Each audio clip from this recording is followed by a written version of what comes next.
certinho, tá? Uhum.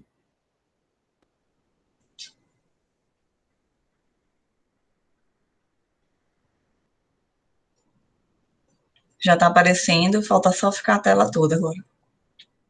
Agora já tá. Bom, então vamos falar sobre a estruturação de um sistema de gestão ambiental e, além da estruturação, entender os procedimentos, o funcionamento de um sistema de gestão ambiental, com um olhar que eu chamo a atenção para vocês especificamente, a intersecção, né, dos processos da qualidade e meio ambiente, tá? A intersecção. Pessoal, eu faço uma rápida apresentação só para vocês saberem quem está aqui falando com vocês.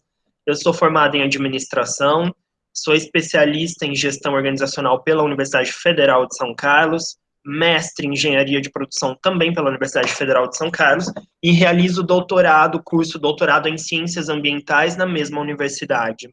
Sou professor da UFRA desde 2017, como a Joana falou, onde eu atuo em disciplinas da área ambiental, responsabilidade social, governança corporativa. Trabalho na área ambiental também em projeto de pesquisa, né, verificando os aspectos do município de Parauapebas, que é o nosso campus, e também trabalho em outras ações voltadas ao meio ambiente. Primeiro, eu faço também um convite para vocês. Peço licença, né, tomei a liberdade de colocar para vocês um convite. Nós estamos estruturando e vamos ministrar um mini curso bem bacana que vai falar sobre a Amazônia e as diferentes perspectivas de desenvolvimento dentro da Amazônia, no ambiente amazônico. Então, desde a chegada da indústria de mineração e das atividades industriais na Amazônia, isso há 40 anos atrás, o estabelecimento do polo siderúrgico, Marabá, né, a cidade de vocês, as extrações de minérios em Parauapebas e outros 11, 12 municípios mineradores. Então, a gente vai olhar para a Amazônia a partir da sua ocupação pela indústria, né, e as diferentes formas e entendimentos de desenvolvimento. Desenvolvimento local, desenvolvimento sustentável e o desenvolvimento econômico. Diferenciar cada um e ver qual é o tipo, qual é a perspectiva de desenvolvimento que mais acontece na Amazônia. Esse mini curso ele será ministrado por mim e pela professora Carla, que é da UFRA também, lá do campus de Capanema. Aqui no flyer, ele está dia 24 e 31, mas houve uma alteração hoje, agora há pouco, e ele vai acontecer em 2 sábados, no dia 31 e no dia 7. Um mini curso bem dinâmico, a gente tem outro palestrante também, outro ministrante também, que é da Colômbia, que estará conosco, falando sobre a visão dele de desenvolvimento e de ocupação da Amazônia.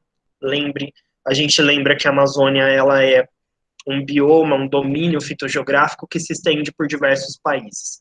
Bom, fica o convite, vocês podem acessar o CIGAR Eventos UFRA, fazer o cadastro e se inscrever para o evento. Será um prazer estar com vocês e ter vocês com a gente. Bom, hoje a gente vai falar sobre contextualização e os processos do SGA, toda a lógica organizacional da administração para a gestão ambiental. Vou fazer rapidamente uma contextualização da mudança de paradigma de uma organização, da atuação de uma organização, até a gente chegar aqui na série ISO para gestão ambiental, em toda a família ISO.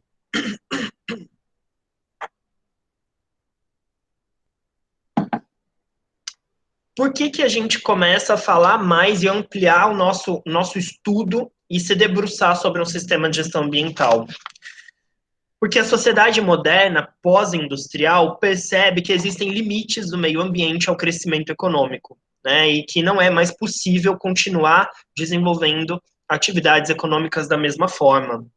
Então, a gente tem toda uma discussão histórica por um novo modelo de desenvolvimento, inclusive, que a gente vai abordar lá no minicurso.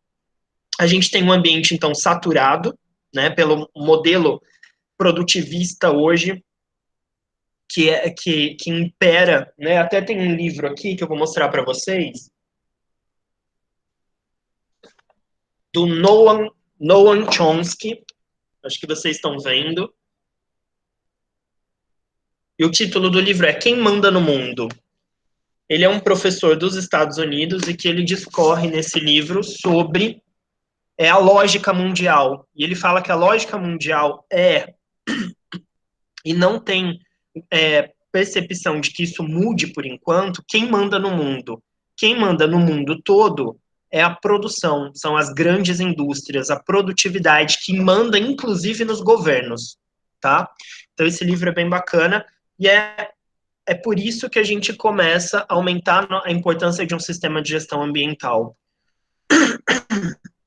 A gente percebe que a responsabilidade de poluição em processos industriais, né, quem que tem que arcar com essa responsabilidade, o contexto de acidentes ambientais, e nós temos diversos no Brasil, né, pelas mineradoras, inclusive, e uma crescente parcela da sociedade que vem exercendo um poder de cobrança.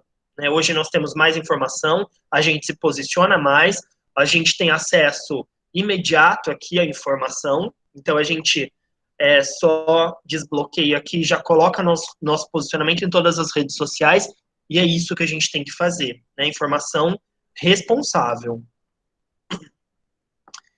O sistema de gestão ambiental, então, ele vai ajudar as empresas a alcançar um desempenho ambiental de alta qualidade. E o Ferreira diz que a principal razão da gestão ambiental existir é que ela deve propiciar o melhor retorno econômico possível sobre os recursos da entidade, considerando a preservação do meio ambiente. Nessa fala, a gente percebe que o aumento da importância de um sistema de gestão ambiental é visando o retorno econômico, né, por interesse econômico. Pessoal, coloco para vocês a nossa visão, né, enquanto administradores, sobre a atuação organizacional, a atuação de uma empresa. Isso até 1950, mais ou menos, acontecia nos Estados Unidos e na Europa, sem levar muito em conta o meio ambiente. Então, a gente tinha aqui o que significa produzir, o que significa atuação organizacional. A organização, nessa perspectiva, ela é uma caixa fechada, né, uma caixa preta, um sistema fechado, e que vai se importar só com a estrutura organizacional e com as pessoas ali dentro, e ainda nem tanto com as pessoas, para atingir os seus objetivos. Quando eu falo estrutura, eu estou falando de todo o maquinário, toda a tecnologia, os processos organizacionais, os recursos materiais, inclusive os insumos que são retirados do meio ambiente, né, os insumos para atingir os seus objetivos, atingir os objetivos de produção e atender o mercado. A única coisa que importava para uma organização até 1940, 1950, era aquilo que acontecia dentro de uma organização, conseguindo atingir os seus objetivos de mercado. Bom, a partir de 1950, isso começa a mudar nos Estados Unidos e na Europa. A gente percebe a organização, a literatura traz para a gente uma atuação organizacional como uma organização aberta. Olha só, aqui a gente tem um pontilhado e não mais uma caixa preta fechada, né? Então, ela troca informações e recursos com o meio externo. Ela coloca o meio ambiente no centro da sua atuação. Então, todos os processos organizacionais vão passar pelo meio ambiente, por essa dimensão aqui. E o meio ambiente vai, então, permear os objetivos organizacionais, né? É colocar o meio ambiente no centro da nossa atuação. É dar importância devida ao meio ambiente que vai permitir que a gente atinja mais os objetivos e as metas. Lembram que tem uma sociedade cobrando, né? Uma sociedade mais consciente. E aqui a gente percebe, então, o esverdeamento, esse é o termo, esverdeamento dos negócios. Bom, o sistema de gestão ambiental, ele começa lá com políticas e diretrizes soltas. Joana, vocês conseguem visualizar o cursor do meu mouse? Conseguimos. Tá, obrigado. Tá. A gente começa lá com políticas e diretrizes soltas, que são recomendações que geralmente ficam no papel. Por exemplo, quando a gente sempre observa nas empresas e nos ambientes de trabalho, uma plaquinha próxima ao interruptor. Apague as luzes ao sair da sala. Né? Desligue o ar-condicionado se não estiver no ambiente. desligue os computadores no final do expediente. Se não tiver um acompanhamento dessas políticas, elas são políticas e diretrizes, são recomendações soltas, né? A partir do momento que eu, enquanto empresa, estabeleço um programa de gestão ambiental, eu vou olhar para essas diretrizes e políticas e fazer um acompanhamento. E vou sensibilizar as pessoas, vou educar as pessoas no ambiente organizacional através de treinamentos, para que elas coloquem, que elas internalizem essas políticas, tá? Quando eu faço isso, eu faço esse trabalho de sensibilização e de educação organizacional, eu posso acompanhar os resultados e efeitos. A partir do momento que eu estou desenvolvendo esses treinamentos contínuos, né, colocando para as pessoas a importância dessas políticas ambientais da empresa, está surtindo efeito, a conta de energia está diminuindo, estamos consumindo menos energia, menos plástico, menos água. Então, quando eu começo a fazer esse acompanhamento e olhar para os resultados, eu tenho um programa de gestão ambiental. Quando esse programa de gestão ambiental ele toma uma proporção maior, ou seja, eu vou estabelecer os processos organizacionais que devem acontecer, uma estrutura organizacional adequada, eu vou estabelecer isso no nível estratégico, desde a alta administração até o operacional, né, até o nível tático e operacional, e vou disseminar os valores a partir da alta administração, comunicando, inclusive, todo o processo e os resultados para os envolvidos, né, fazer aquela comunicação inteira, global. Aí, então, eu tenho um sistema de gestão ambiental sendo implementado, né, que é um gerenciamento integrado da cadeia. Então, ele permite você alinhar os seus objetivos ambientais com os seus colaboradores. Com seus fornecedores. Se o meu fornecedor não atinge aquilo que eu espero dele nas metas ambientais, se ele não tem boas práticas ambientais e sociais, então eu posso trocar de fornecedor, né? Então eu consigo, inclusive, fazer uma integração em toda a cadeia. Aí eu tenho um sistema de gestão ambiental. Esse sistema de gestão ambiental, o SGA, ele vai permitir, claro, a geração de valor. Lembra que eu coloquei para vocês, por último, lá na contextualização? De que forma gerar valor? Menor utilização de recursos, pronto, já tem uma economia. Tecnologias verdes, né, e medidas compensatórias, que vão valorizar a marca, assegurar e permitir certificações como a ISO, por exemplo, né? E isso vai fazer o quê? Vai atrair investidores, porque daí eu participo de carteira especial no mercado de capitais. Eu consigo negociar as minhas ações na ISE, por exemplo, Índice de Sustentabilidade Empresarial, que é a principal carteira para empresas sustentáveis no Brasil, né, da B3. Então vejam como isso gera valor. Além da economia, gera retorno, gera investimento pela valorização da imagem da empresa. Um sistema de gestão ambiental, ele está ligado, obviamente, ele está estruturado sob as estratégias organizacionais, né?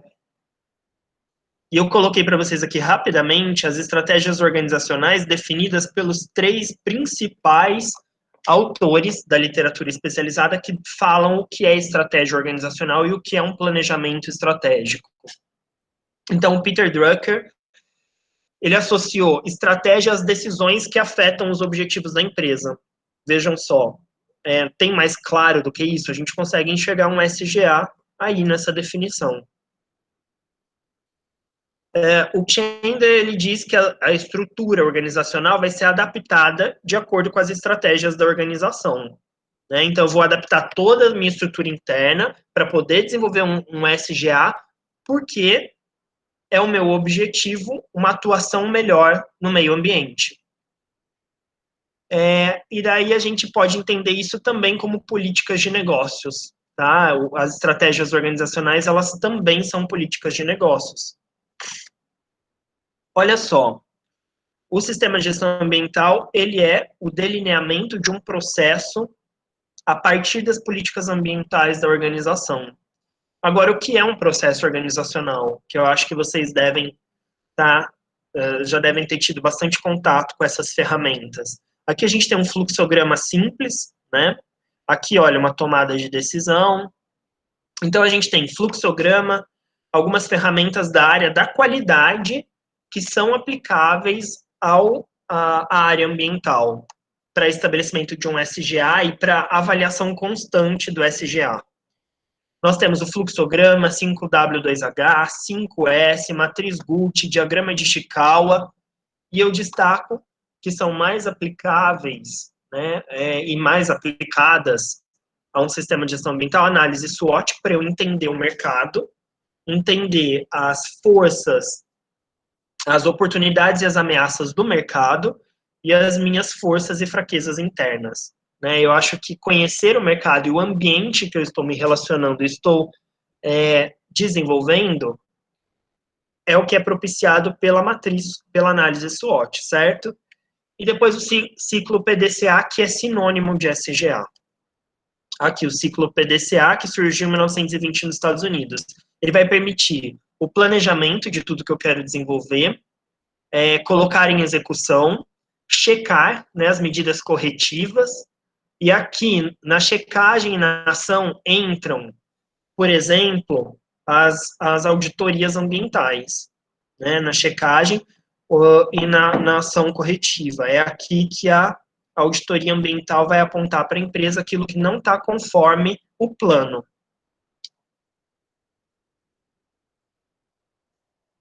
Olha só, esse daqui é um ciclo PDCA, eu coloquei novamente porque esse daqui foi tirado do manual da ISO 14001, né, da última versão da ISO 14001 de 2015. Aqui está isso, que vocês devem enfrentar o mesmo problema que eu, toda vez que a gente escreve ISO, ele corrige para isso. Bom, a gente vê que a ISO coloca no centro de um processo de SGA, do ciclo PDCA, a melhoria contínua. Então, agora começa a fazer sentido o título da palestra que eu estou ministrando, do assunto da nossa conversa de hoje.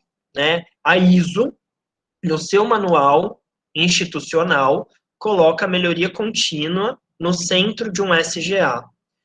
Então, a gente começa a desenvolver um sistema de gestão ambiental com as políticas ambientais, aquelas políticas, né, quais são as prioridades da empresa, o que ela precisa mudar, em que área do meio ambiente ela precisa melhorar a sua atuação, quais são as áreas que ela vai atuar mais efetivamente para mitigar impactos. Então, cada empresa vai ter uma política ou algumas políticas de acordo com a sua atuação, com a sua atividade.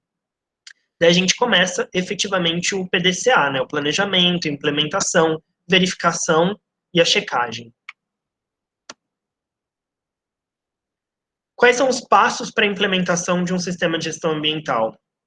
Levantamento da situação inicial, né, aí entra também uma análise SWOT, se eu for olhar para o ambiente, a sensibilização da gestão, da alta administração, do nível estratégico, a definição das políticas ambientais, saber muito bem com o que eu vou trabalhar, quais temas são prioritários, né, o que eu preciso mitigar, a definição da equipe multidisciplinar, que vai trabalhar no desenvolvimento de um SGA, de diversas áreas de formação, a definição do projeto, e daí aqui eu tenho esses últimos passos, que é propriamente dito o PDCA, até chegar na certificação.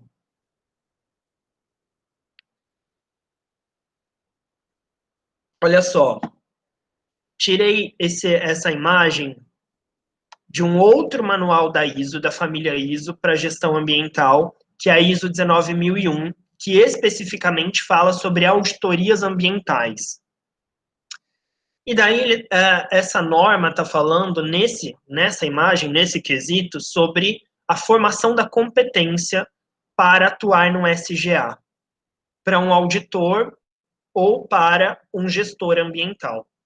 Então, a ISO fala que ele tem que ter a formação na área da qualidade, conhecimento na área da qualidade e na área ambiental. Novamente, a intersecção dessas duas áreas é que capacita o gestor ou o auditor para atuar em um sistema de gestão ambiental. Qualidade, a área da qualidade, olha aqui, o conhecimento e as ferramentas específicas da qualidade e os conhecimentos específicos da área ambiental, né, como as normas, legislação, todas as políticas nacionais. Bom, quais são as variáveis de um sistema de gestão ambiental? O sistema de gestão ambiental, os objetivos do sistema precisam estar coadunando, precisam estar encontrados com os objetivos da organização. Então, eu não posso estabelecer uma equipe multidisciplinar para trabalhar o SGA e essa equipe estabelecer os objetivos do SGA que não estejam totalmente alinhados com a alta administração e com os objetivos da organização, né? As políticas e diretrizes estabelecidas, envolvimento e incentivo da alta gerência, que é um dos gargalos que a literatura mostra para a gente, verificar a natureza e o porte da organização, se ela é uma organização estatal, se ela é privada, qual é a natureza dessa organização e qual é o tamanho dessa organização. Olhar para a estrutura organizacional, se ela está adequada e quais são as adaptações que nós teremos que fazer dentro da estrutura organizacional para poder trabalhar esse SGA. Acompanhamento e regulação de todo o processo, daí entram os indicadores, né, as auditorias e ações corretivas, para que não seja um sistema de gestão ambiental solto, sem resultados.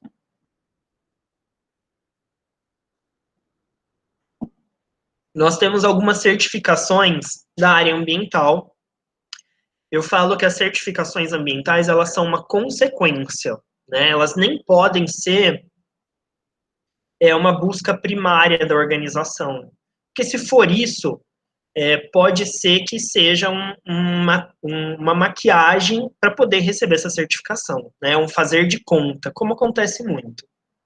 Então, a gente tem algumas certificações. Responsible Care, nós temos a BS 7750, que é uma norma britânica, o EMAS, que vocês já devem conhecer mais, e a NBR ISO 14001, que vai especificar os requisitos do sistema de gestão ambiental, tendo sido redigida de forma a aplicar-se a todos os tipos e portes de organizações. Por isso que ela é mais popular, por isso que a ISO 14001 se tornou referência de um SGA no mundo todo, porque ela se adapta a qualquer tipo de organização e tamanho. Bom, agora eu trago os objetivos de um SGA segundo a ISO 14001, na sua versão 2015, que é a última, mais atual que a gente tem, que é esse manual de 2015, da ISO 14001. Esse manual diz que os objetivos é demonstrar a conformidade com requisitos legais, aumentar o envolvimento da liderança e o comprometimento dos funcionários, porque eles tinham percebido que esse era um gargalo nas versões anteriores da ISO 14001, para implementação e sucesso de um SGA. Melhorar a reputação da empresa e confiança das partes interessadas, mediante uma comunicação estratégica. Então, ele pede isso para as empresas. Alcançar os objetivos estratégicos de negócio através da incorporação de questões ambientais na gestão das empresas. Vejam, os objetivos estratégicos que eu falei para vocês agora há pouco. E oferecer uma vantagem competitiva e financeira. Então, a gente percebe a própria ISO colocando a questão do retorno financeiro, de valorização da imagem, das estratégias de mercado na área ambiental. Ou seja, agora fazendo uma reflexão com vocês, saindo até um pouco do SGA, fazendo uma reflexão com vocês de forma crítica, a gente pega, então, o meio ambiente, né, as questões ambientais, as prioridades ambientais, e coloca dentro da empresa. A gente inverteu a lógica, né? Era para a empresa se adaptar ao meio ambiente, respeitar e mitigar o meio ambiente. E a gente está fazendo da forma contrária. A gente está colocando o meio ambiente dentro da empresa e fazendo o meio ambiente se adequar aos objetivos e estratégias organizacionais, né? Quem manda no mundo?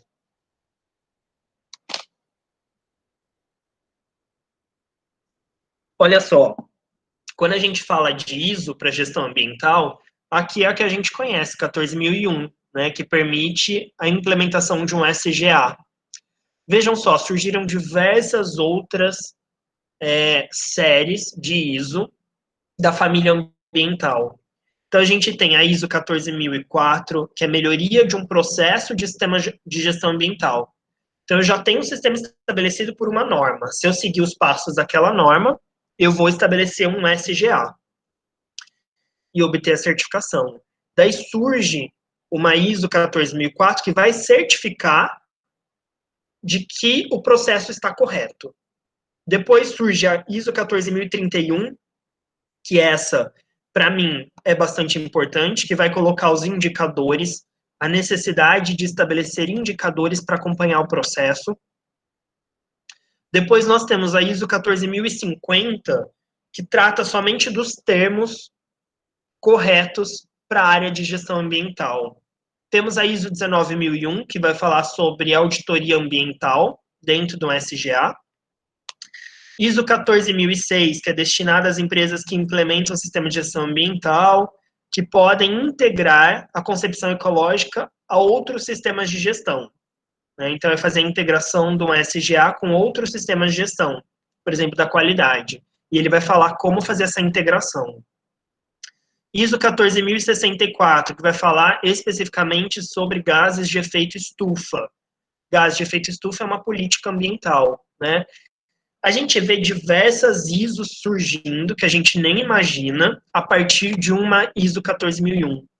Ou seja, aumentando aí essa família e essa finalidade de mercado, né, da certificação.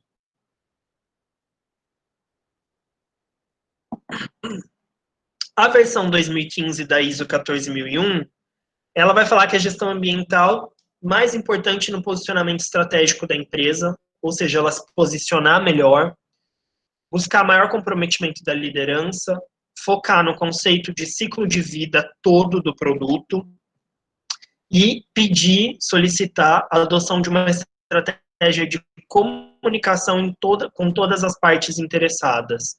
Então, a comunicação também era algo falho nas versões anteriores de implementação da certificação. Olha só, a ISO 19001, aquela cartilha que fala sobre as auditorias ambientais, ela fala para a gente também, lembra que eu coloquei para vocês agora há pouco, como construir a competência num SGA, quem vai trabalhar no SGA, ele vai falar especificamente dos auditores ambientais, que ele precisa ter conhecimento, métodos e técnicas de gestão ambiental, ciência e tecnologia ambiental e aspectos técnicos e ambientais de operações. Tá? Então, aqui são as habilidades necessárias que ele exige para que seja um auditor ambiental para atuar nos processos de auditoria.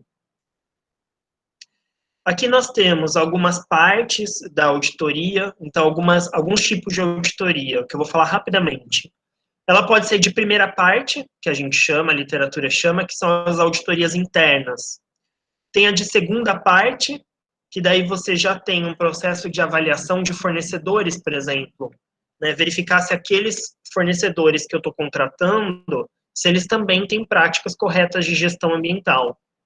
E a de terceira parte, que é a última, é averiguar requisitos legais, regulamentares e obter normas e certificações. Então, quando eu falo da ISO, ela é uma auditoria de terceira parte. Então, é alguém externo que eu contrato, vem até a organização, né, do pessoal que está habilitado a fazer essa certificação da ISO, vem para a empresa, recebe os documentos para fazer essa verificação para a obtenção da certificação.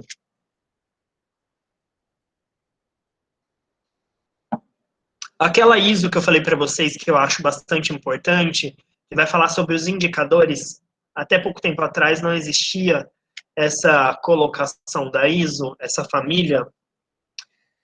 Quando ela fala, a ISO fala que é necessário, que é desejável, né, e que obtém maior sucesso em um SGA a partir do momento que se estabelecem os indicadores, porque são os indicadores que vão permitir ter um parâmetro, né, e ver se a organização conseguiu avançar e se ela efetivamente está avançando. Né, só esses indicadores que conseguem permitir aí esse parâmetro, essa comparação.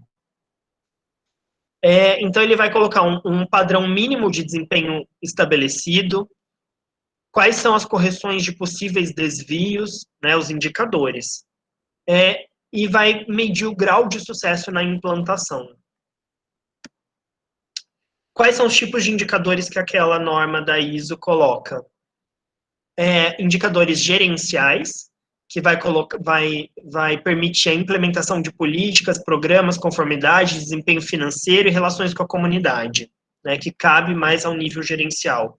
E os operacionais, relacionados a materiais, energia, serviço de apoio na operação, instalação física, equipamentos e tudo que é operacional, né, tudo que é mais técnico.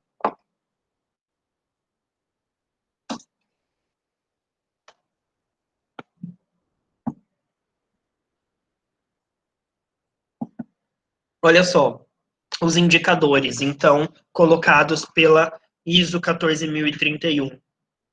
Eles falam para a gente que, obviamente, a gente já reconheceu a importância do meio ambiente, das trocas com o meio ambiente, como eu coloquei no comecinho da apresentação para vocês. E aqueles indicadores que vão medir aqui os fatores ambientais, né, vão medir a minha atuação em relação aos fatores ambientais externos, eles são chamados de indicadores de condição ambiental, né, o ICA.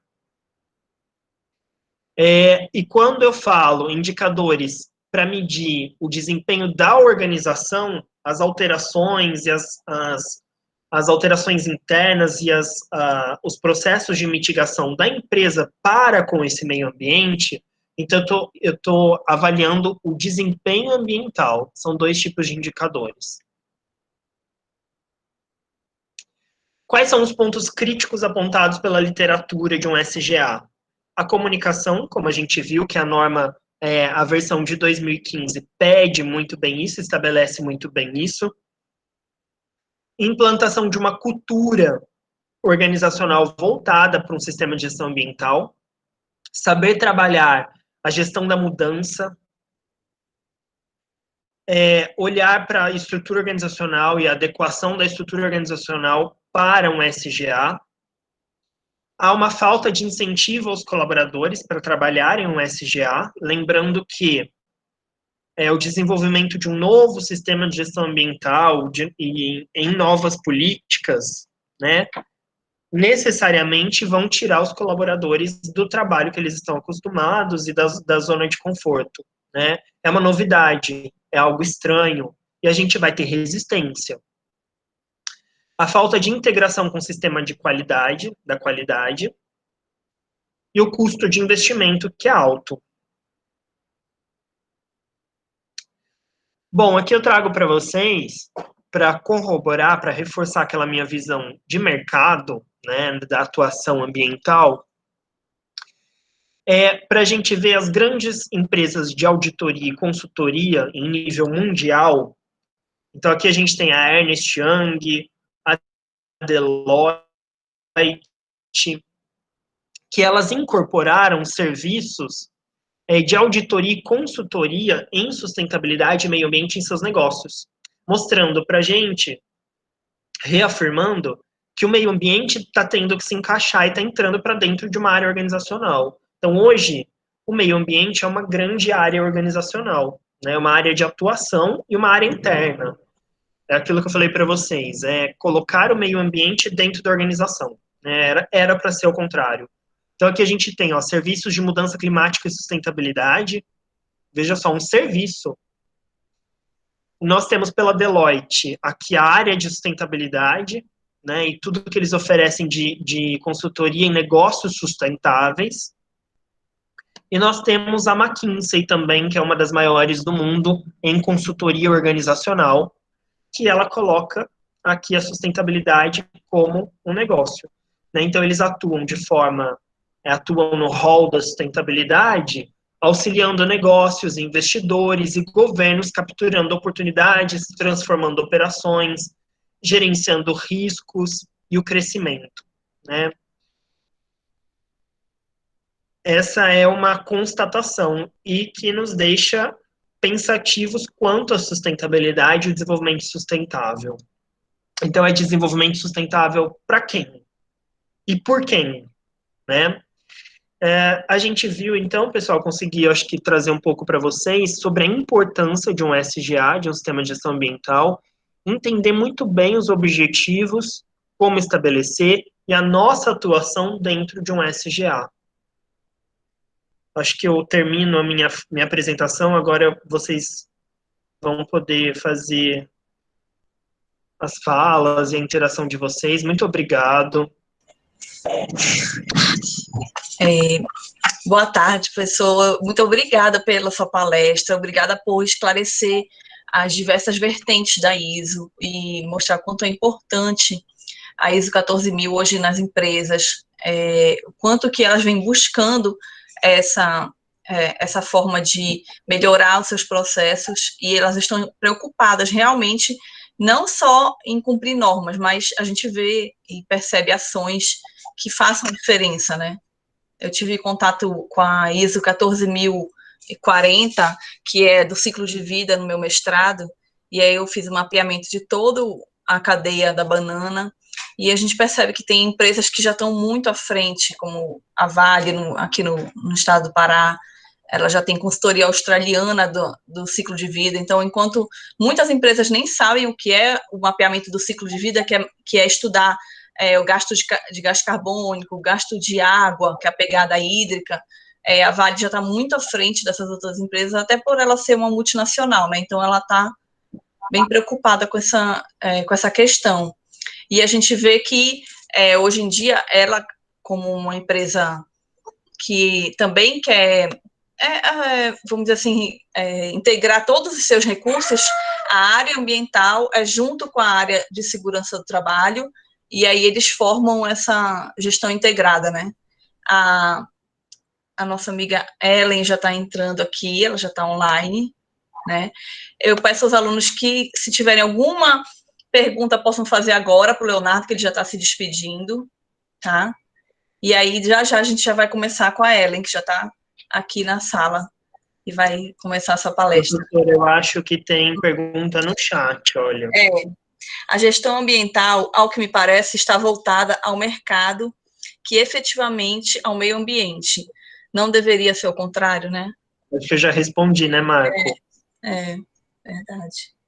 Deveria ser o contrário, né? As empresas já deveriam começar com a gestão ambiental, né? Não se adequar só porque o mercado exige, né? O Júlio fez uma pergunta: por que as ferramentas da qualidade, a SWOT e o PDCA, são as principais para a implementação de um sistema de gestão ambiental? Lembrando, Júlio, que tem algumas ferramentas da qualidade que elas são muito voltadas para o processo produtivo, né, para a produção e para o ambiente interno. Outras, como o PDCA, ele vai dizer como estabelecer um processo direitinho, quais são os passos de um processo organizacional. O sistema de gestão ambiental é o estabelecimento de processo organizacional nos trabalhos ambientais da organização. Então, é colocar as políticas ambientais na lógica de um processo organizacional, né? Estabelecer os passos e tudo mais, como eu mostrei para vocês.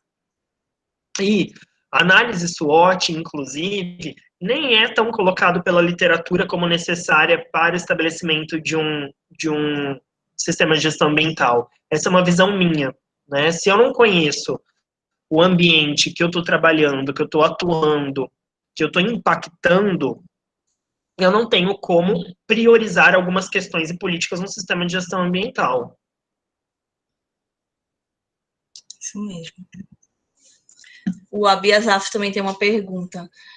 Quais mudanças, qual mudança é necessário para implementar o SGA em uma empresa que já atua no mercado há mais de 5 anos e por onde começar?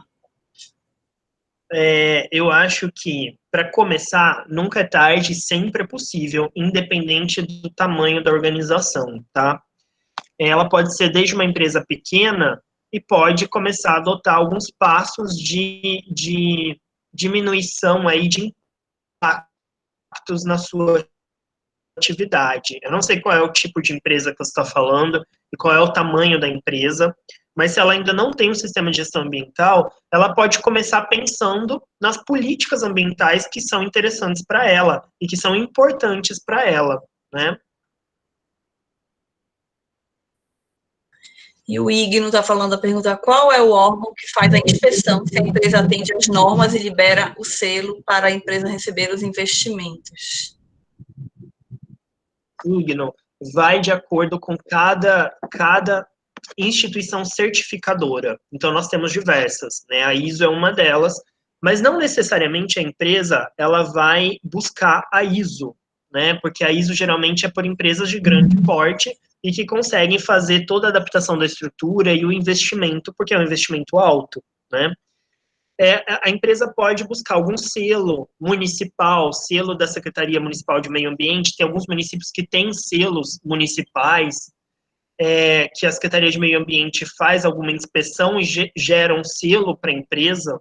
Nós temos algumas empresas que têm uma certificação menor, que não é tão conhecida pelo mercado, algumas assegurações. Nós temos, como eu falei para vocês, a Bolsa de Valores do Brasil, né, o mercado de capitais, e daí é uma asseguração para o mercado de que a empresa realiza gestão ambiental sustentável, uma gestão ambiental eficiente, eficaz. Então, vai de acordo com o que a empresa que está implementando ou está atuando em um SGA busca. Porque a adesão é voluntária, tá? Para certificação e para os selos é voluntário. E ela vai ver ali qual que ela se encaixa melhor, de acordo com o seu porte, com a sua atuação, e qual que ela tem acesso. Bom, acho que não tem mais uma. Alguém que falar, pode falar também, não tem importância. E assim eu agradeço ao professor Leonardo, presença, pelo aceite do convite. E esperar você presencialmente um dia lá na universidade, na Unifesp, se Deus quiser, quando voltarem as aulas presenciais, para a gente poder fazer mais essa troca também. Tem outras disciplinas de administração, tem disciplinas de gestão econômica, e aí a gente vai fazendo essa troca de projetos também, que a gente possa incluir os alunos em projetos e fazer parceria, para a gente fazer estudos também em Marabá, né, para poder a gente melhorar alguma coisa que a gente consiga fazer das duas universidades trabalhando juntas. Tá bom? Exatamente. Obrigado, professora Joana, Tchau. pelo convite. Foi um prazer estar com vocês, fazer essa troca, ouvir um pouquinho aí do questionamento dos alunos. Nosso tempo é curto, né? Por isso que a gente não consegue, acho que, abrir mais.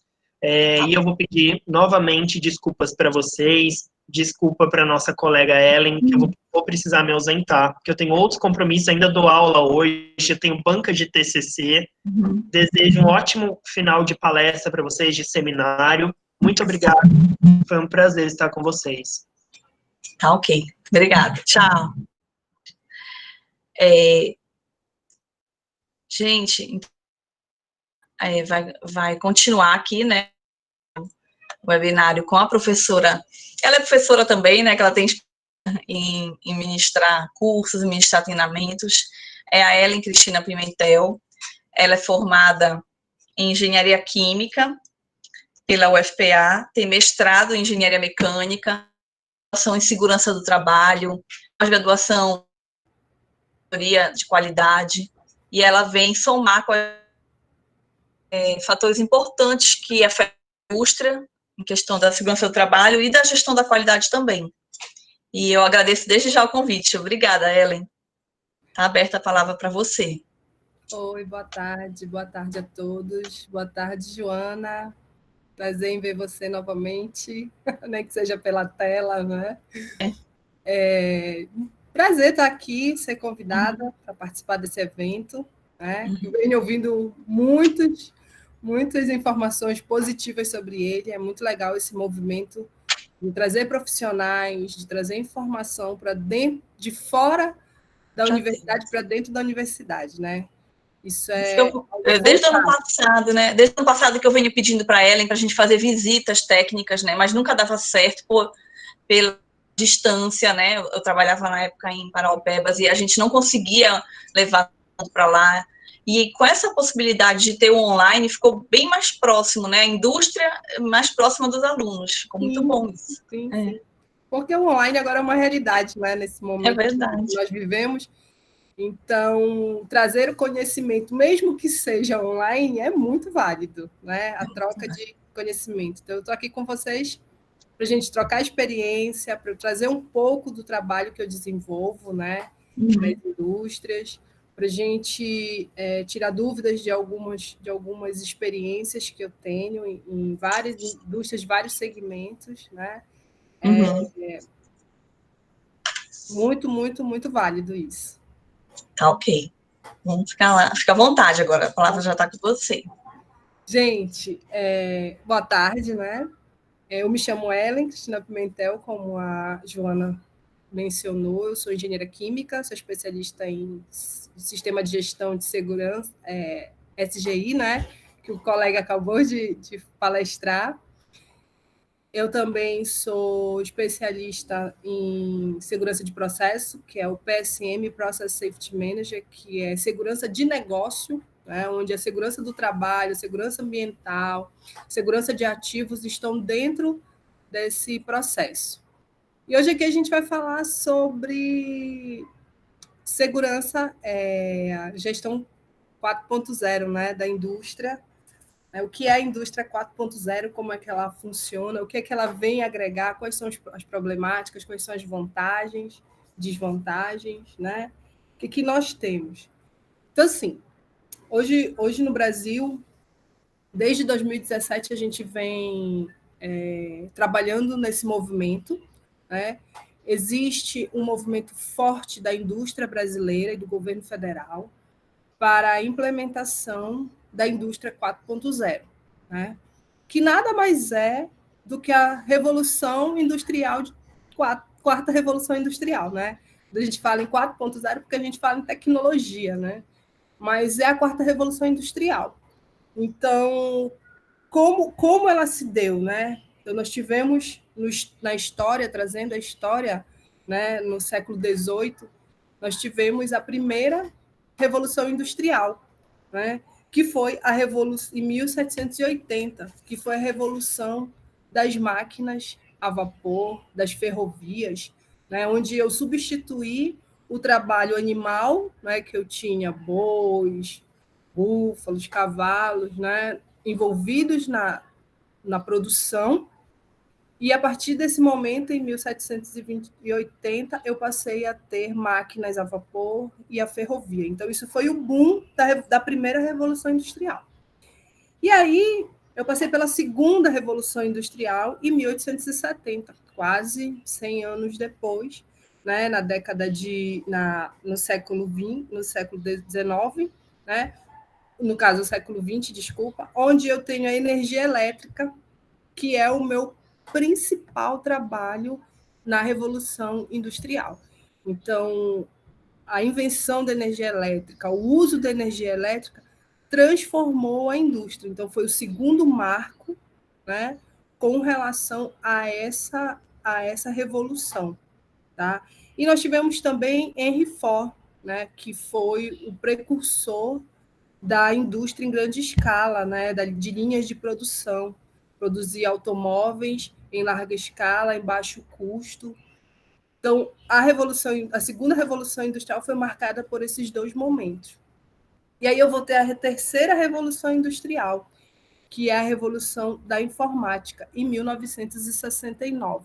Então, veja qual o pulo que deu, né, nessas três gerações de revolução, nesses três marcos, para eu chegar em 1969 e ter como revolução industrial a informática, o computador, a internet, né? Onde eu tenho a substituição de máquinas de datilografia por computadores, onde eu não uso mais o papel, estrago muito o papel para produzir um texto. Imagina como era feito um TCC, uma tese, né?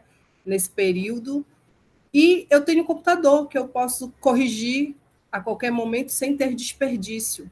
Olha a economia, né? Onde eu tenho um telefone que ele não fica mais dentro de casa, ele é móvel, eu posso levar ele para a rua, né? Então, essa foi a terceira revolução industrial, a revolução da informática, da computação e o surgimento da internet, né? Isso para a gente veio um pouco mais tardio, né? Isso aconteceu na Inglaterra, Estados Unidos, Japão, mais cedo, em virtude de serem potências tecnológicas. E aí surgiu a quarta revolução industrial, que é a revolução da automação e da tecnologia de informação, que ela qual é a propulsão dela? Quem é que alavanca ela? É a robótica e o braço da inteligência artificial, né? Então, qual é a base hoje dessa indústria 4.0, dessa quarta geração, né, de revolução industrial? É o aprimoramento e o desenvolvimento da tecnologia, tá? Da informação, da indústria, dos serviços. Então, hoje, o que nós temos no mercado? Nós temos inteligências artificiais conversando com a gente quando a gente liga para uma operadora de telefonia. Nós temos um atendente virtual quando a gente liga para um plano de saúde ou quando a gente liga para um banco, né? E aí vocês imaginam uma sala com 500, 600, 1.000 pessoas no call center e hoje, com a Revolução Industrial 4.0, eu vou ter 100 pessoas, eu vou ter pessoas trabalhando remoto, que eu não preciso mais ter elas trabalhando num prédio, então eu posso trabalhar em casa, né? Então, tudo isso é a Revolução Industrial. Ela foi trazida com mais velocidade agora nesses últimos 6 meses que nós estamos vivendo essa pandemia, pela necessidade de estar em movimento, né? O mundo continua, mesmo com a pandemia, o mundo continua. Nós continuamos nos movimentando, nós continuamos aqui. Então, nós precisamos trabalhar, nós precisamos produzir. Como vamos fazer isso da melhor forma possível? Então, se eu tenho um funcionário na minha empresa que trabalha somente com computador, com dados, com planilhas, né, com Power BI, com AutoCAD, né, com programas ou só com atendimento, o que eu posso fazer? Essa pessoa precisa vir aqui, sair 2 horas da casa dela, né, para chegar ao trabalho, depois mais 2 horas para voltar. Eu preciso ter esse desperdício de deslocamento, de tempo, de trabalho, né? Não, eu posso deixar essa pessoa em casa para ela trabalhar via remoto, né? Como a gente está fazendo agora. Nós estamos fazendo uma palestra remota. Já havia isso? Já é iniciado isso. Há alguns anos isso já é modelo de universidades fora do Brasil, né? Já existia o ensino EAD. O ensino EAD existe há mais ou menos 5 ou 8, 9 anos. Está chegando aos 10 anos, porque eu fui uma das primeiras professoras EAD do IFPA, né, do Instituto Federal de Educação. Então, foi quando iniciou. Então, tudo isso é um processo de investimento para o quê? Para a melhoria, né? Há pontos positivos, há pontos negativos, há também. Toda mudança, ela traz os dois lados da vertente. Imaginem vocês como era na década de 70 no Brasil, inúmeras escolas de datilografia. Imaginem. Então, os pais de vocês provavelmente usaram datilografia. Eu não cheguei a usar, mas a minha mãe usava a datilografia, porque ela trabalhava no escritório, então ela usava a máquina. Então, tinha escola de datilografia, como hoje existe escola de computação, existem cursos de AutoCAD, assim tinha na época escolas de datilografia. né? E vocês imaginem na década de 70, na década de 80, quando chegou o computador no Brasil, aqui na região norte, o que aconteceu com essas escolas? Elas foram eliminadas, né? Então, quem na época não se adequou, não buscou conhecimento, não buscou se atualizar, não buscou saber o que estava acontecendo no mercado, ficou obsoleto, porque só sabia trabalhar muitas pessoas, né, daquela época, amigos da minha mãe, não se atentaram para usar o computador, foram avessos à mudança tecnológica, né, à adequação tecnológica, porque o que aconteceu com as empresas? Elas vão substituir. Olha a economia que eu vou ter. Eu vou comprar um computador que deve ser 3, 4 vezes mais caro que uma máquina de datilografar. Mas olha quanto eu vou economizar em tempo, em desperdício de papel, né? Então começou a ter esse movimento. Esse movimento começou a ser grande. Então tem um lado negativo, que é a saída de algumas profissões, a adequação industrial, mas tem o outro lado, que é o avanço tecnológico, que é a melhoria da qualidade de vida, que é o processo, né, bem estruturado da vida, né, da vida profissional, da vida pessoal. Hoje, se levantasse há 2 anos atrás e dissesse, daqui a 2 anos vai estar todo mundo trabalhando em casa, pelo menos a grande maioria. Alguém ia acreditar? Talvez sim, mas a maioria ia dizer, não, isso é impossível. Por quê? Porque, segundo informações das universidades americanas, o que nós estamos vivendo hoje no Brasil era para nós estarmos vivendo em 10 anos, em 5, 10 anos, essa revolução que aconteceu em alguns meses, né? Então, em março, que nós começamos a questão da pandemia, da parada, do lockdown nas cidades, nos estados, paradas de transporte rodoviário interestadual, intermunicipal, e transporte aéreo, rodoviário, quando nós vimos que nós estávamos em um momento em que o que fazer? Qual é a opção que eu tenho? Investir na tecnologia. E eu já tinha o Google Meet, eu já tinha o Zoom, eu já tinha o Teams, né? Então eu já tinha várias plataformas para trabalhar, mas eu não trabalhava. Por quê? Porque fazíamos, desculpa, reuniões e encontros presenciais. E hoje não. Hoje você pode assistir uma palestra numa universidade nos Estados Unidos, na Holanda, na Alemanha, e online o palestrante está falando e você pode conversar com ele online, né? Em qualquer lugar do mundo, o que antes era muito difícil, era muito complexo. Então, a Revolução Industrial, a quarta Revolução Industrial, ela traz a tecnologia como base de desenvolvimento em todas as áreas. Imaginem tecnologia na área da medicina, imaginem tecnologia na área da biologia, imaginem a Revolução Industrial 4.0 na área de humanas, do direito, né, da psicologia. Hoje a psicologia estuda neurociência, entendeu? Estão fundindo com a parte de medicina. Então, tudo isso são transformações que nós vamos viver no mundo atual, né? E nós temos que estar o quê? Conscientes e conhecendo isso e buscando cada vez mais, quanto profissionais, tanto quanto estudantes, quanto formados. Por quê? Porque o aprendizado ele é contínuo, ele é dinâmico. Então, nós vamos estar sempre, a todo tempo, nos movimentando, nós vamos estar a todo tempo em movimento, né? O mundo não parou, né? O Sol, a Lua, os astros não pararam de fazer o seu trabalho porque nós estamos em pandemia. Então, nós continuamos vivendo, nós continuamos aqui. O que é que nós vamos fazer? E aí vem as opções que eu tenho.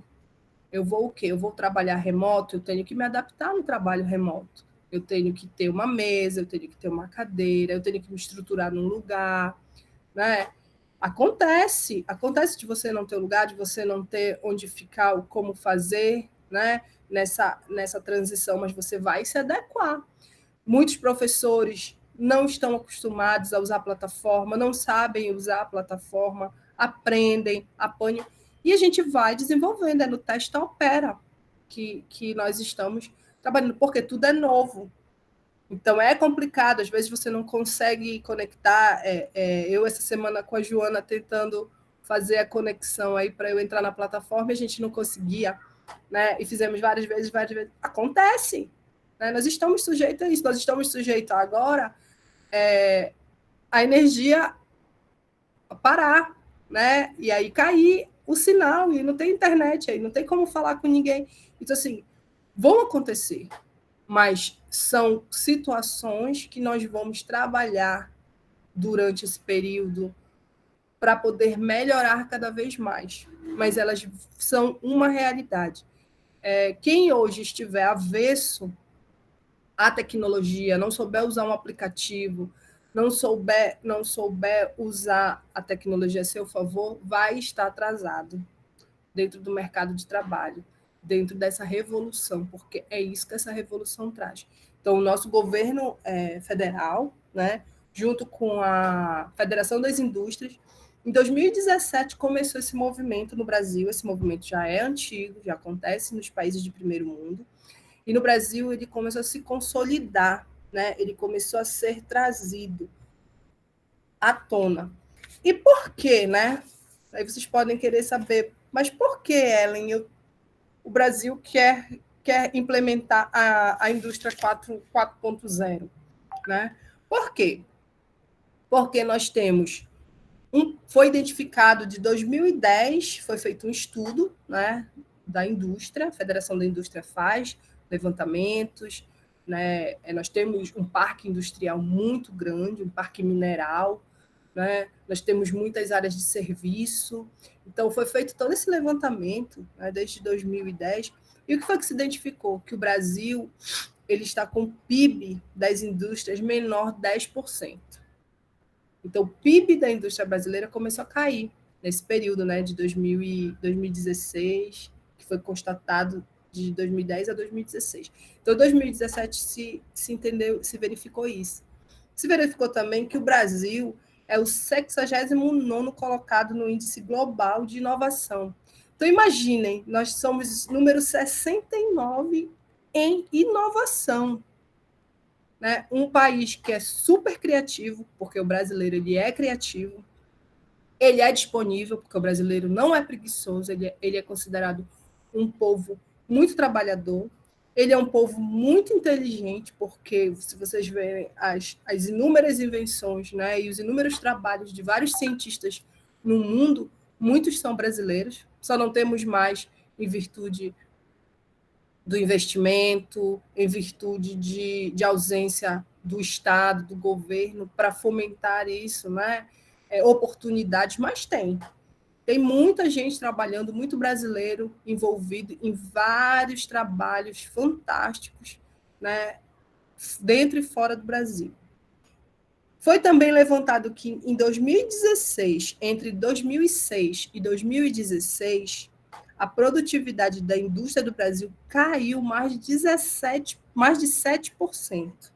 Imaginem que, num período de 10 anos, a indústria, né, teve uma queda de 7%. Isso é muito significativo, né? Porque você está falando de 7% de bilhões, né? De impérios automobilísticos, impérios minerais, impérios de produção de bens de serviço, né? E aí, nós também, o último dado que levou o governo a trabalhar essa mudança, né, de postura perante o mundo, foi que o índice global de competitividade da manufatura do Brasil caiu do 5º em 2010 para o 29ª posição em 2016. Então, a nossa competitividade global caiu, né, do 5º para o 29º lugar.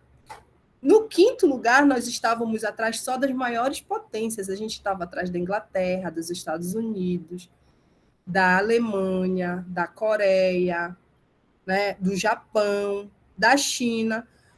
E imaginem, agora nós somos o 29º em 2016. Então, isso levou o Brasil a quê?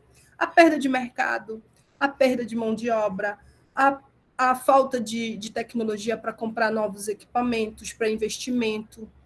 E isso levou a indústria, né, a Associação das Indústrias, a, junto com o governo, traçar uma estratégia. E qual é essa estratégia? A estratégia é: vamos tratar a indústria 4.0, vamos fazer a quarta revolução industrial no Brasil. E se começou a trabalhar isso, né?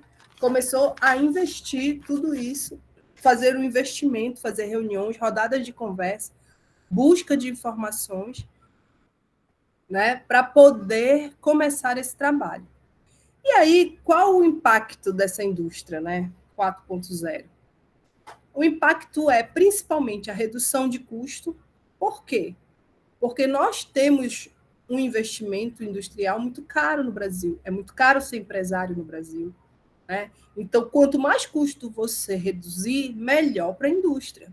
Então, a redução de custo, principalmente na maior eficácia das linhas de produção, na manutenção de máquinas e equipamentos e na economia de energia. Então, isso foi muito forte, né? Foram pontos muito fortes. E um outro impacto, né, causado pela implementação dessa indústria desde 2017 foi a customização do produto. Então, o desperdício foi reduzido, né? Como eu posso fazer esse produto? De que forma eu posso fazer ele mais e melhor, sem ter desperdício? Então, as indústrias começaram a trabalhar. Então, fazendo uma ponte com a palestra anterior, o sistema de gestão ele é fundamental e ele é um item primordial numa indústria que quer reduzir custos, que quer ser primeiro lugar no ranking, para uma indústria que quer crescer e evoluir. Certificação ISO são pilares de desenvolvimento próspero para uma indústria. Por quê? Porque eles trazem na cadeia deles a questão do trabalhar com padronização, trabalhar levando em consideração as leis, as normas, e trabalhar com objetivos, com metas, tá? Mensuráveis. Então, tudo isso é muito importante para a indústria, tá certo? E aí, através dessa revolução, né, o que é que eu tenho? Através de como é que eu vou conseguir fazer essa revolução? Né? De que forma ela vai se dar? Essa revolução ela vai se dar através da fusão do mundo físico, do mundo digital e do mundo biológico. Então, ela está muito focada, né, nesses três mundos, para poder o quê? Para poder alavancar melhor. De que forma? Através da manufatura aditiva, né? No caso, a impressão 3D, hoje já é uma realidade. Muitos objetos, muitos processos já são feitos através de impressão 3D, tá? Muita fabricação, muitas peças já são feitas através dessa impressão 3D. Inteligência artificial, que a gente vai falar um pouco aqui, né, que é o segmento da computação que busca simular a capacidade humana de raciocinar e tomar decisões e resolver problemas, né, a inteligência artificial. A internet das coisas, né, a IoT, que são objetos físicos que são conectados, né, que executam de forma coordenada determinadas ações. Por exemplo, eu tenho um automóvel, agora esse automóvel eu não dirijo mais ele, eu tenho uma conexão de internet aqui com ele, tem um sistema nele que ele é autônomo. E nós já temos isso já é realidade no Brasil. Hoje a Caterpillar tem um projeto de caminhões fora de estrada para mineração, caminhões autônomos. Existe uma pista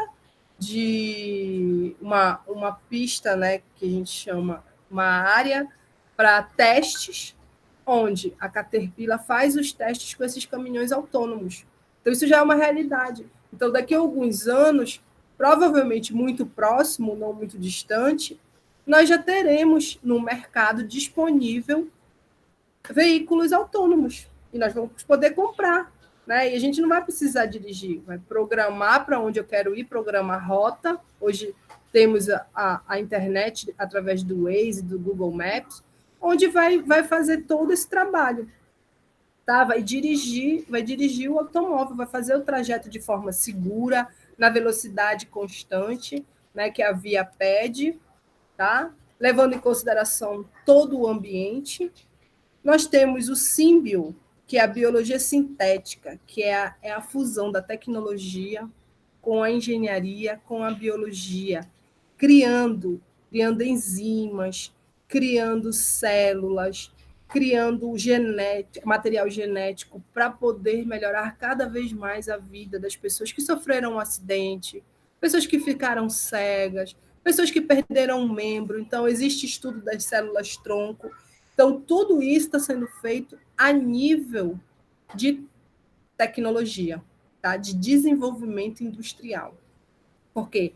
Porque hoje termos medicamentos, termos ferramentas para um profissional, um médico, né? um biólogo, para nós podermos trabalhar a criação de novas formas para melhorar cada vez mais a vida das pessoas, é isso que a tecnologia traz, tá bom?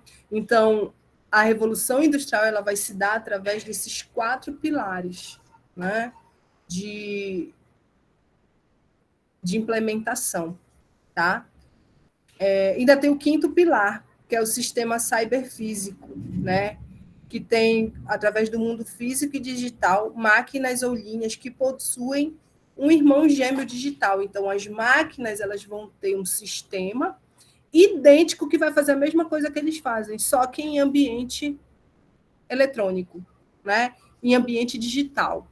Então, ele vai poder ser controlado através de uma inteligência dentro do sistema, né? Que foi programado para ele. Então, ele vai parar na hora que ele tiver que parar. Não adianta eu ir lá e querer que essa máquina funcione, porque ela não vai funcionar.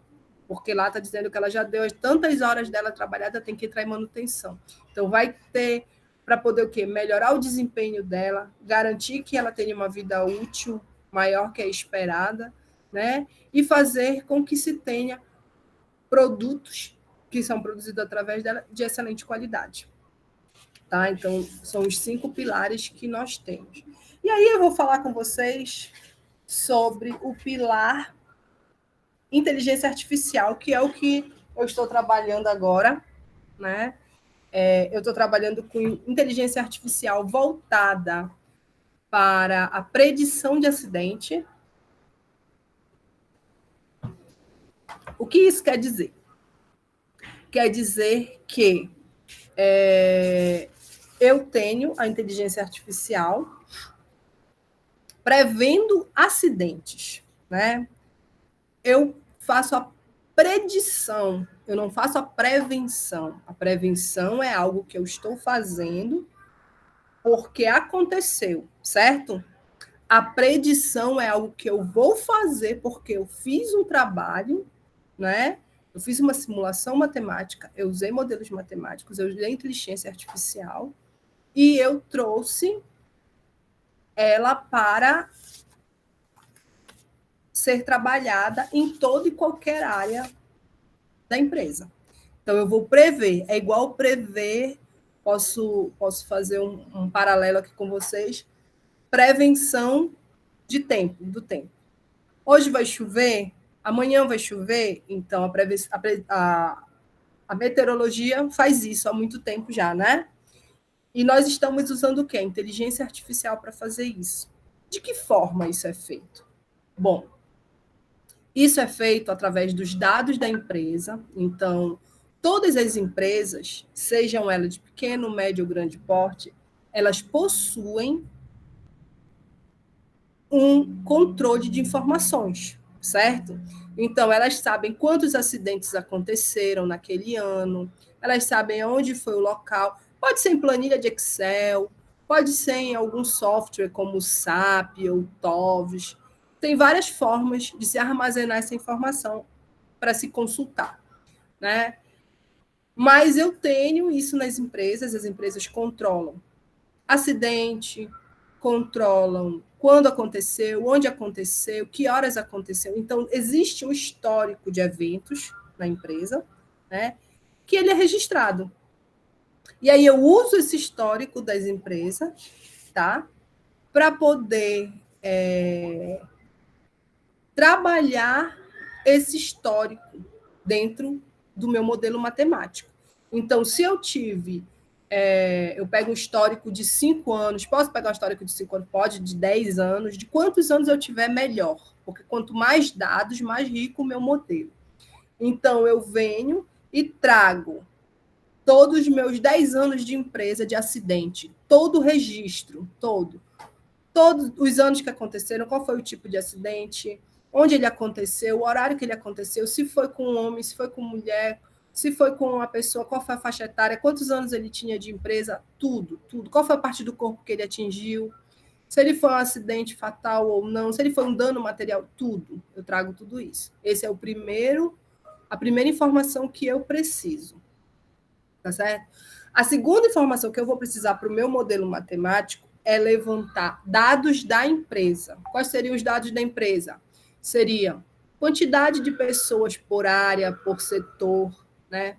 Por turno, quantas pessoas trabalham nesse turno, quantas pessoas trabalham por área, o sexo dessas pessoas, quantos são homens, quantos são mulheres, a faixa etária dessas pessoas, qual é a faixa etária dessas pessoas por área. Tempo de empresa é muito importante também, é um dado importante. Tempo de empresa, quantos anos cada pessoa daquela área tem naquela empresa. Então, eu faço esse mapeamento, quantas áreas a empresa tem, né? Eu faço esse levantamento de dados, né? E aí eu incluo a demografia, né? Que é saber a população que tem lá dentro, que foi o que eu acabei de falar para vocês. Esse é o dado de demografia. E eu incluo o dado de meteorologia, né? Que é o de previsão que a meteorologia me dá. Choveu, não choveu, vai ter tempestade, não vai. E aí, os dados climáticos são super importantes serem inseridos no meu processo. Tá bom? E aí, de base de todo esse material, toda essa informação, o que eu vou fazer?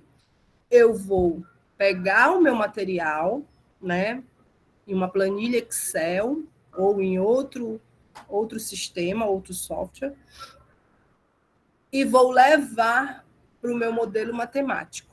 O que é o modelo matemático? A inteligência artificial, ela tem um braço, que é o machine learning, que é ensinando a máquina, tá? Então, eu vou ensinar a máquina através de modelos matemáticos, né, de modelo de programação matemática através de algoritmos, né, e de linguagem Python, para eu poder colocar todas essas informações. Então, isso já é muito específico da área de tecnologia. E aí, por exemplo, hoje a IBM faz isso muito bem. Ela tem um know-how muito grande hoje no Brasil fazendo predição de acidente, né, por inteligência artificial. Então, esse modelo é deles, né? Eu estou dizendo o que eles usam aqui, porque é tecnologia deles, então é sigilosa. Então, através de modelo de árvore de decisão, esse, não é esse, pode ser esse ou pode não ser, eu faço a programação matemática e insiro todos os meus dados. Todos esses dados que eu levantei, eu insiro lá. Feito isso, o modelo vai rodar, o modelo vai produzir, e aí ele vai trazer informações. Como são essas informações? Essas informações são através de dashboard criados, né, vários dashboards, onde esses dashboards eles mostram a área que, com uma semana de antecedência, tá, gente? Então, se eu emitir hoje, se eu fizer o programa girar hoje eu tiro a informação do que pode acontecer, tá? A probabilidade, na semana que vem, tá? Então, eu digo, olha, semana que vem pode ter um acidente na mina. Ou semana que vem acendeu um alerta na planta química, tá? Então, ele vai me dizer, o programa vai me dizer, né, com uma semana de antecedência. É real? É, porque eu estou usando dados reais. Mas vai acontecer? Pode ser que não, porque é uma probabilidade, tá? Então, como a meteorologia diz, hoje à tarde vai chover e não cair a chuva, é uma probabilidade. Ela não está te dando 100% de certeza, porque nada é 100%. Nós que trabalhamos com engenharia sabemos disso, né? Por isso que nós trabalhamos com percentuais. Então, há a probabilidade de acontecer. Ótimo. E no dashboard vai aparecer. Então, o que é que a gente faz? Pega esse dashboard, envia para a área, para a empresa, né? E diz assim, ó, tá aqui o teu dashboard da semana que vem. Vocês podem trabalhar nessas áreas aqui com atenção redobrada. E aí vocês vão tomar as ações de segurança que devem ser tomadas. Fazer diálogos comportamentais, fazer acompanhamentos, fazer diálogos de segurança, fazer inspeções, né? Fazer paradão, a gente faz muito paradão assim para a galera dar uma segurada, né? Que tá um fluxo muito forte. E aí essa predição pode ser que aconteça ou não. Se acontecer, o modelo se confirmou. Se não acontecer, a gente vai fazer um estudo para saber o que aconteceu, porque o modelo deu aquele alerta de que iria acontecer um acidente, tá certo? Então, isso é acompanhado através de gráficos, né, como eu falei, de estatísticas, de dashboard. É um acompanhamento infinito, tá? Esses dados eles são exportados periodicamente, eles são acompanhados pela equipe da IBM. Por quê? Porque existe uma eficiência do programa. Então, o programa ele tem uma margem de eficiência. Então, periodicamente, ele é avaliado para saber se essa margem de eficiência está dentro do padrão do limiar máximo e mínimo. Se sair, o programa é revisitado para saber onde foi o problema. Se o problema foi na simulação da IBM, na Machine Learning, ou se foi no sistema que a empresa informou, no SAP, ou no TOVS, ou na própria planilha Excel. Então, o fluxo, ele se torna infinito, porque enquanto você estiver trabalhando predição de acidente, você vai estar calibrando o seu modelo, né? Então, como é que eu faço? Eu exporto dados, eu desenvolvo o modelo, tá? Através dos dados, eu modelo a implementação, depois eu modelo a exportação, depois eu gerencio o modelo.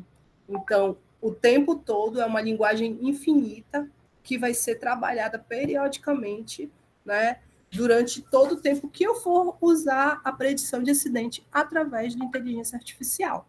Então, é assim que se dá, é assim que a gente alerta. Acontece várias vezes? Acontece. Acontece dela acertar? Acontece. Então, existe uma margem de percentual de erro e acerto dela que é aceitável, né? Que é a margem de trabalho que nós fazemos, né? E nós acompanhamos, porque quanto mais dados o modelo tiver, quanto mais informação, mais rico ele vai ser e mais assertivo ele será, tá, gente? Então, assim, a indústria 4.0, ela vai trabalhar nessas diversas ramificações da tecnologia. Ela veio para ficar, porque isso já é uma realidade, ela só está evoluindo e se aprimorando cada vez mais. Então, com esse investimento que está tendo na indústria, do governo federal, nós vamos alavancar isso, está sendo usado cada vez mais, né? A inteligência artificial ela já é uma realidade, ela já é usada em muitos processos, em todas as áreas. Nos Estados Unidos, eles já possuem o advogado virtual, né, que você não precisa mais consultar um advogado, porque você já tem uma inteligência artificial com todas as modelagens, né, do banco de dados dos Estados Unidos falando sobre a questão jurídica. E aquela inteligência artificial, né, o homem fez ela trabalhar, estudar e aprender aquilo, e ela vai e faz a consulta para você online. Né? Então, você não precisa pagar um advogado, você não precisa sair da sua casa, você já faz isso através de uma inteligência artificial. Então, é uma realidade, é um futuro, né, que está do lado da gente já, né, não está próximo, já está do lado, e nós temos que acompanhar. Como profissional da área, né, de engenharia, consultora e professora também, eu penso que o nosso trabalho, quanto profissionais, quanto estudantes, é estarmos à frente, né, dessas tecnologias, estudando, avaliando elas, buscando um melhor aprimoramento intelectual, né, de conhecimento, porque é isso que vai fazer a diferença no mercado de trabalho hoje. É você estar antenado com a indústria 4.0. Tá bom? Era isso. Eu quero ressaltar aqui a importância da Ellen, né, como profissional, até na minha vida. Vou contar para vocês um pouquinho de onde eu conheci ela. Então, eu era estagiária da Ellen. Né? Não que ela seja muito velha, mas e eu também seja muito nova, não é? A gente é quase da mesma idade. Mas é porque ela se formou e foi logo contratada por uma indústria de referência em Belém, que era na época a Compar, né, a Coca-Cola. E eu comecei como estagiária lá. Então, a Ellen tinha muita experiência, ela já trabalhava com essa parte de análise químicas, né, na segurança, na parte de controle de qualidade, né? Uhum. E aí eu sempre ia lá, eu ainda estava aprendendo, né, e comecei a aprender também com ela. E desde lá a gente vem se encontrando em alguns lugares, em locais de trabalho, né, Ellen? Porque como a gente também atua muito perto da engenharia de produção, oportunidade, umas experiências juntas até também na parte da segurança do trabalho, né, e também e agora ainda se qualificar, né, a gente está procurando doutorado, a gente não para de procurar estudos e ficar sempre se atualizando, né, porque é isso também que o profissional do futuro faz, o tempo inteiro está se atualizando. Sim, verdade. E aí eu deixo para vocês aberto aí as perguntas que vocês tiverem para poder fazer. Olha, tem o Marco, sim. Gostaria de mais informações e dados de desempenho em produtividade e competitividade. Quais são as fontes desses dados? E sobre a predição de acidentes para um modelo matemático minimamente confiável, qual a base de dados necessária em termos de tempo de observação em relação a eventos ocorridos na empresa? Temos um exemplo em relação ao modelo usado na pandemia atual, que previa mais de 1 milhão de mortes. Qual foi o erro deste caso? Né? Falando da primeira pergunta, me lê a primeira pergunta dele. Qual foi? Gostaria de mais informações sobre os dados de desempenho e produtividade e competitividade. Quais são as fontes desses dados? Uhum. Elas são informadas pelas empresas, gente. As empresas elas informam esses dados para a Federação da Indústria, né? A maioria, uma boa parte, as grandes empresas, vamos dizer assim, como Vale, Coca-Cola, Hidro, elas têm Samarco, elas têm ações nas bolsas de valores, então elas sofrem auditorias. Então a gente acredita que esse dado ele é fidedigno, né? Porque eles passam são empresas certificadas. Vocês acabaram de ter uma palestra sobre certificação, e certificação é algo muito sério, muito. Uma certificadora, ela não se vende, tá? Eu já trabalhei com certificação, ela não se vende, ela não manipula dados para o cliente, né? Então, quando a empresa ela tem a certificação, ela é uma porta positiva para a empresa. Então, ela chama muitos acionistas. Por quê? Porque ela tem um órgão certificador atrás dela dizendo assim, não, eu garanto que essa empresa ela cumpre a legislação.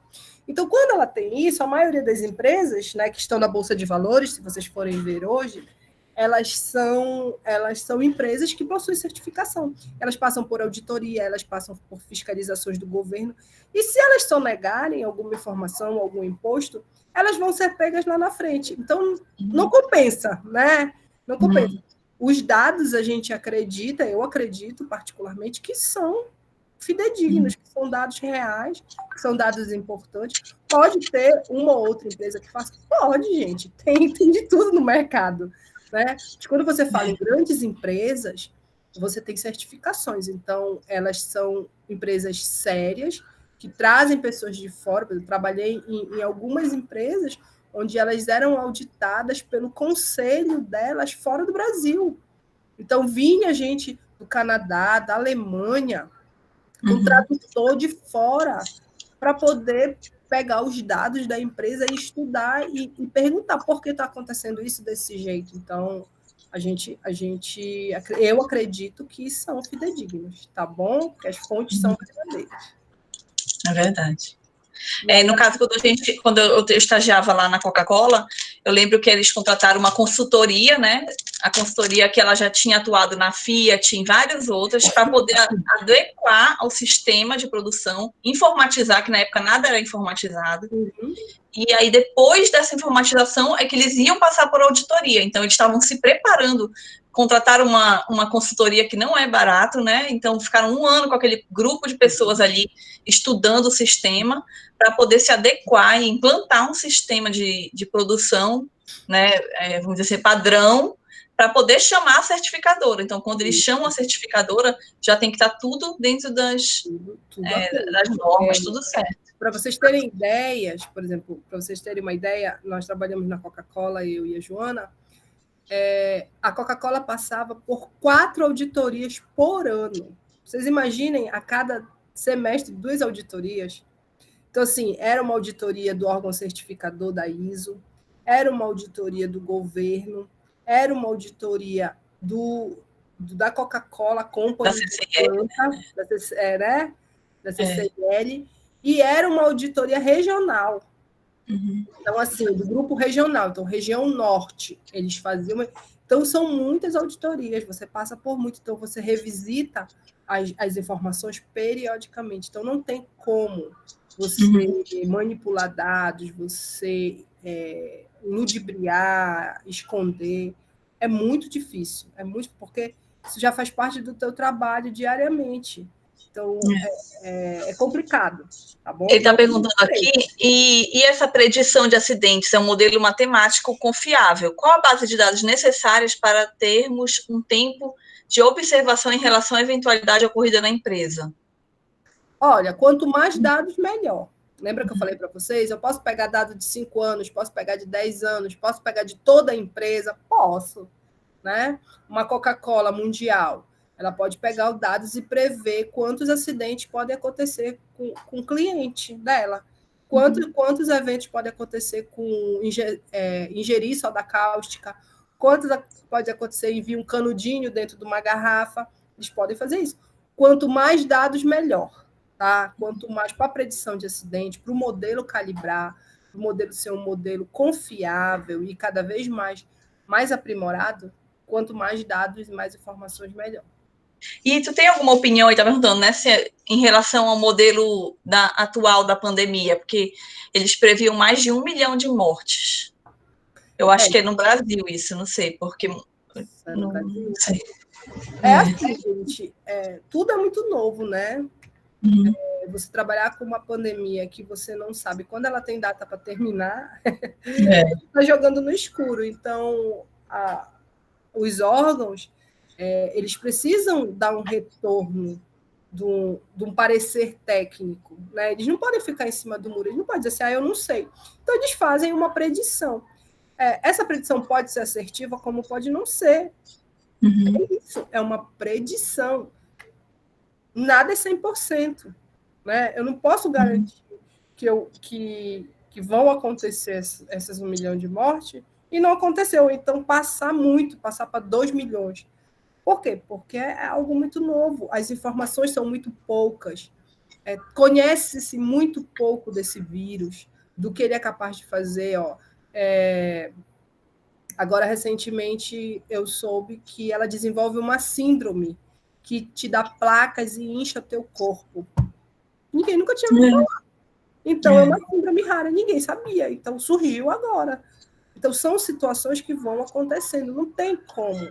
E a gente ainda nem sabe da reinfecção, né? Que tem alguns casos de reinfecção já detalhados, mas a gente não sabe agora em 2021 como é que vai ser a nova reinfecção. O que eles fazem? Eles fazem a predição, como eu falei para vocês, eles fazem a predição em cima de informações que já se tem. Eles não criam informação.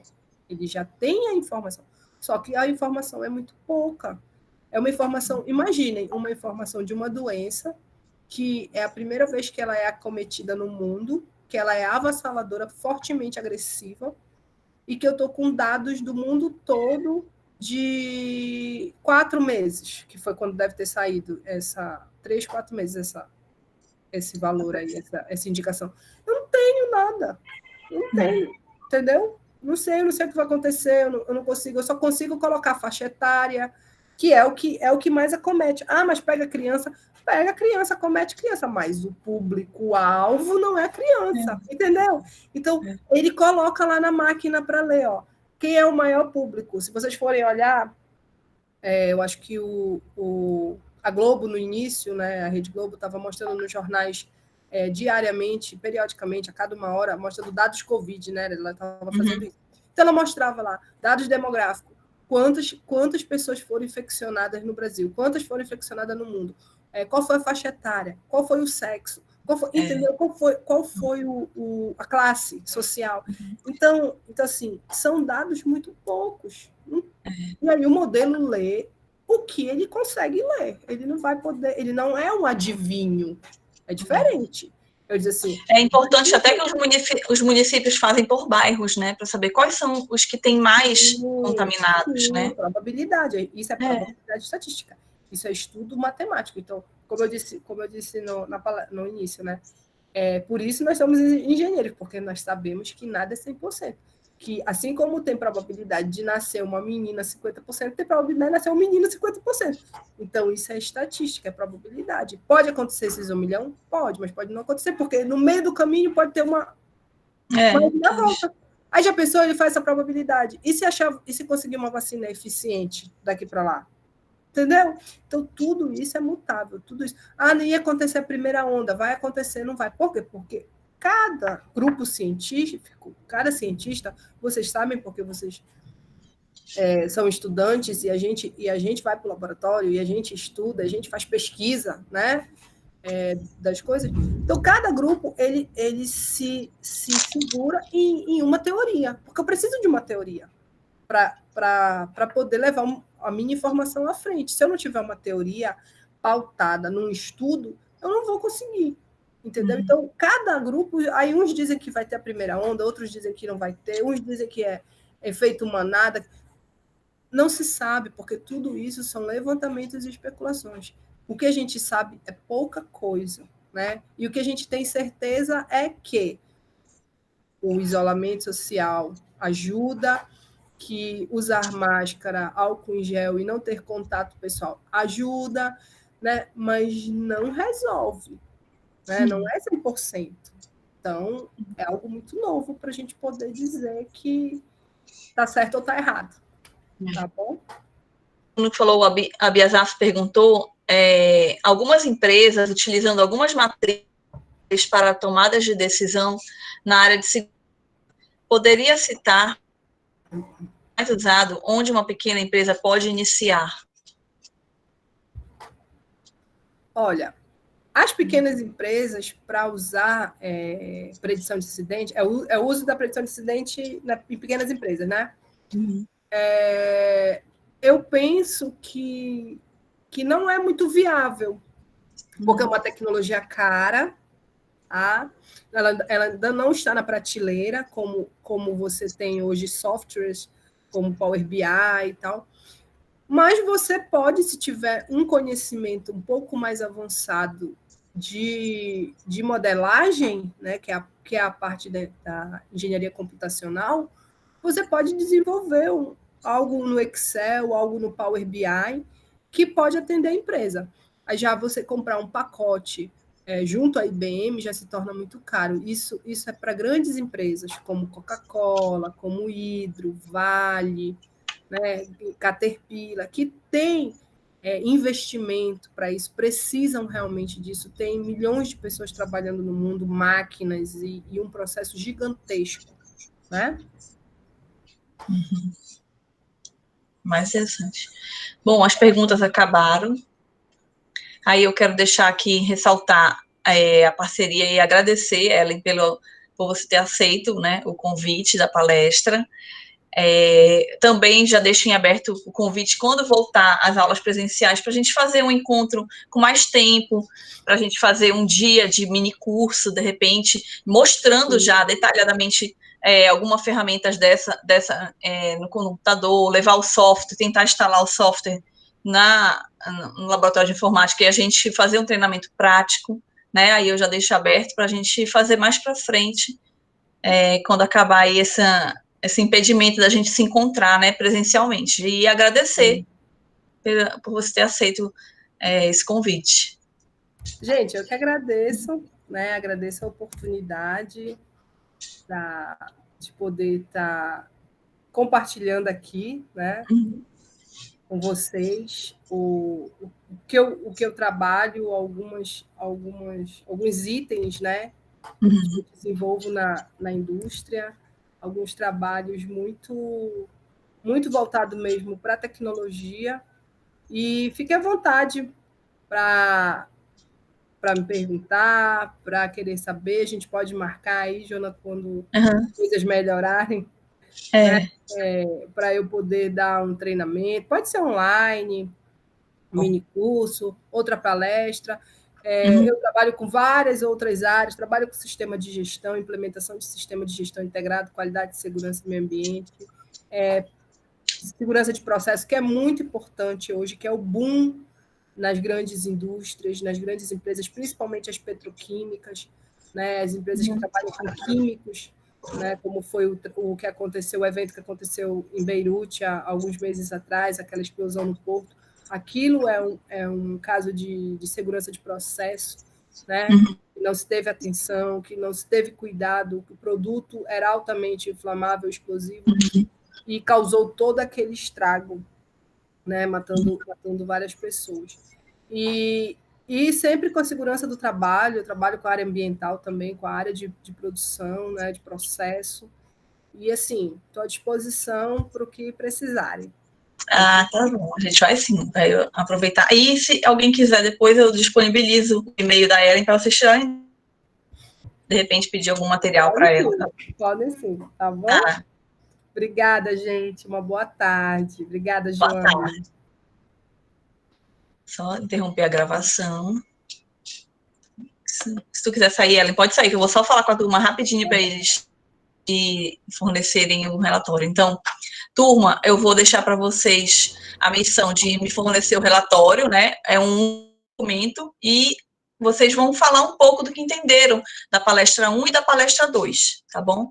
Vamos colocar no SIGA e eu vou esperar de vocês até amanhã, né, a tarefa do mapa mental. Eu estou com um mapa mental muito bom, se o Christian me permitir, Christian, eu quero mostrar o teu mapa mental, que ficou muito bom, e eu espero que vocês também possam... deixa eu interromper.